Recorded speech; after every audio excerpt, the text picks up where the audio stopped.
जो जिन्होंने अपनी जान कुर्बान करी उनको मैं श्रद्धांजलि देता हूं। और आपको मैं इस बात के लिए धन्यवाद करता हूं टोल कमेटी का कि आपने अपने किसान शहीदों को याद किया और यहाँ पर स्मारक बनवाने की एक बहुत अच्छी पहल करी। और ये सही कहा कि जयंत भाई ने कि जो समाज, जो देश, जो अपने पूर्वजों को, उनके कुर्बानियों को, उनके आदर्श उसूलों को याद नहीं करते, वो आगे नहीं बढ़ते।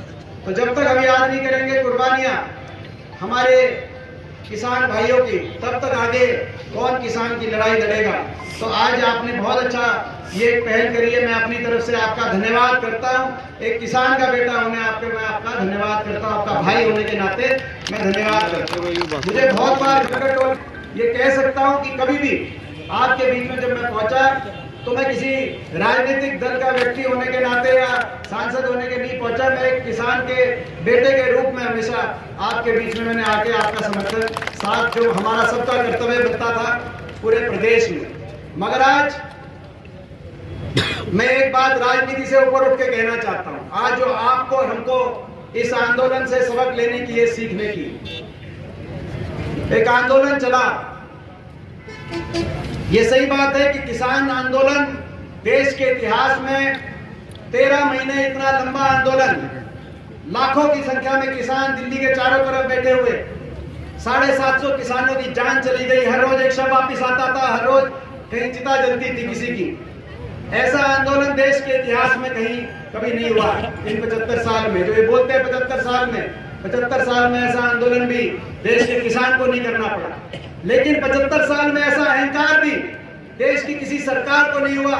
मैं बताना चाहता हूं उस आंदोलन के बीच में जब वो आंदोलन चल रहा था, मैं इसीलिए आपने कहा था वो के बीच में, इस पंचायत में, क्योंकि आपके बीच में नहीं बोलूं और मैं कहां बोलूं। वो ऐसा समय था कि देश की सबसे बड़ी पंचायत में मैं जाता था। हरियाणा से 15 सांसद हैं, आपको पता है, 10 लोकसभा के, 5 राज्यसभा के, 14 सांसद भाजपा के। मैं एकमात्र विपक्ष के सांसद के रूप में देश की सबसे बड़ी पंचायत में जाकर जब मैं बोलता था किसान की बात मानो, तो पूरी भारतीय जनता पार्टी कहती थी नहीं मानेंगे। मैं कहता किसान की बात नहीं मानते तो किसान को किसान मानो, कि नहीं मानेंगे ये तो उपद्रवी हैं, ये तो आतंकवादी है। तो कैसे क्या क्या शब्द, क्या क्या अपमानित शब्दों का प्रयोग किया गया होगा, आप अंदाजा लगा सकते हैं। मेरे को सौभाग्य प्राप्त है आपके आशीर्वाद से, मैं पिछले 20 साल से संसद का सदस्य हूं। शायद मेरी उम्र में इतना सौभाग्य देश में किसी को नहीं मिला। मैं अपने आप को सौभाग्यशाली मानता हूं। लेकिन मेरा दुर्भाग्य भी कि मैं ऐसे समय मैंने वो नजारे देखे देश की पंचायत के, उससे 5 किलोमीटर दूर हमारे काका ताऊ बैठा, टिकरी बॉर्डर पे, सिंगू बॉर्डर पे, तो हमारे काका ताऊ, हमारी महिलाएं वहां पर लाखों की संख्या में बैठी होती थी। हम धरने पे जाते थे, कभी खटखट टोल आते थे, कभी किसी और टोल जाते थे, कभी किसी जहां कि कोई किसान शहीद हो गया उसके घर जाके उसके आंसू पोंछते थे और अगले दिन पहुंच जाते थे देश की संसद में कि कम से कम इनकी सुनवाई करो। अगर आप इनकी बात नहीं मानते, इनको किसान नहीं मानते, इंसान तो मानो, कम से कम सहानुभूति के 2 शब्द इनके लिए आप कह दो, संवेदना प्रकट कर दो। किसी धरने पे किसी की अगर तबीयत खराब हो जाए तो प्रशासन में हड़कंप आ जाता है। लेकिन ये कौन लोग हैं जिनको आपने देश का हिस्सा नहीं मान रखा। इनके 750 शव उठ गए धरनों से, लेकिन सहानुभूति का कोई 2 शब्द भाजपा के किसी सांसद, मंत्री ने एक कोई शब्द नहीं कहा ये देशद्रोही हैं। और तभी उनकी आंख में आंख डाल के मैंने वहां संसद में कहा था प्रधानमंत्री जी की, गृह मंत्री जी की, कि जिनको आप देशद्रोही बता रहे हैं ये वही लोग हैं जिनका एक बेटा ट्रैक्टर का एक हाथ में स्टीयरिंग पकड़ के देश को खाद्य सुरक्षा देता है, तो दूसरा बेटा स्टैंड बन पकड़कर चीन और पाकिस्तान की बॉर्डर पे देश को सुरक्षा देने का काम करता है। देशभक्त कौन है? आप इनका तिरस्कार मत करो। ऐसा अहंकार, ऐसा समय देखा मैंने वहां। मैंने कहा 20 साल से मैं मेंबर हूं पार्लियामेंट का, लेकिन वो ऐसा एक साल था जिन लोगों के साथ पार्लियामेंट में हम अंदर बहस करते हैं, बाहर कैंटीन में आके, सेंट्रल हॉल में आके चाय पीते हैं, कॉफी पीते हैं, किसी के साथ चाय और कॉफी पीने का जी नहीं करता था, क्योंकि सब जिस नजर से देखते थे। कोई कसूर नहीं था मेरा, लेकिन इस बात का कसूर था कि हम किसान की बात उठाते थे, हम किसान के बेटे थे, इस बात का कसूर था। बाहर आके किसी के साथ चाय कॉफी पीने का जी नहीं करता था, पानी पीने का भी इस पार्लियामेंट में जी नहीं करता था, सीधा धरनों पे आते थे या किसी ऐसे परिवार में जिसका कोई चला गया। मैं एक बात कहना चाहता हूँ राजनीति से ऊपर, क्योंकि राजनीतिक मंच नहीं है, कम से कम वैसे तो 3 प्रदेशों पे ज्यादा चोट पड़ी, क्योंकि एमएसपी 3 प्रदेशों में ज्यादा, हरियाणा, पंजाब और थोड़ा बहुत पश्चिमी उत्तर प्रदेश, लेकिन सबसे ज्यादा चोट पंजाब और हरियाणा के किसान पे पड़ी। कम से कम जब पंजाब पे चोट पड़ी, पंजाब के सारे सांसद, चाहे कोई आम आदमी का हो, चाहे अकाली पार्टी का हो, चाहे कांग्रेस पार्टी का हो, सारे सांसद किसान के साथ खड़े हो गए।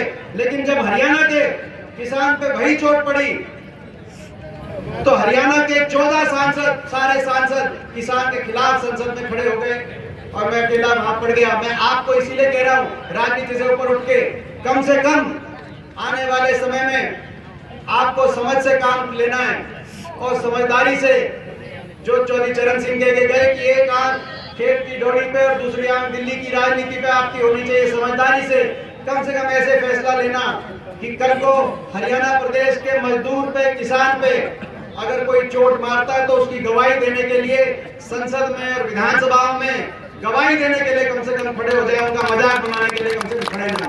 ये मैं आज आपके बीच में, क्योंकि मैं आज आपके बीच में नहीं कहूंगा तो कहाँ कहूंगा। राजनीति की बात मैं आज नहीं करना चाहता, मैं तो यही कहना चाहता हूँ कि आज आपकी भावना का हम धन्यवाद करते हैं। यहाँ पर स्मारक बनाने की बात आई है, मुझे नहीं पता कि ये जो है यहाँ पे भूमि उपलब्ध है या ये भूमि खरीदी जाएगी। मैं इतना जरूर कह सकता हूँ कि जब भूमि खरीदने में जो है, जो निजी तौर से, क्योंकि वो घोषित परिणाम मैं समझता हूँ उचित नहीं होगा, लेकिन जो मुझसे हो सकेगा वो मैं करूंगा।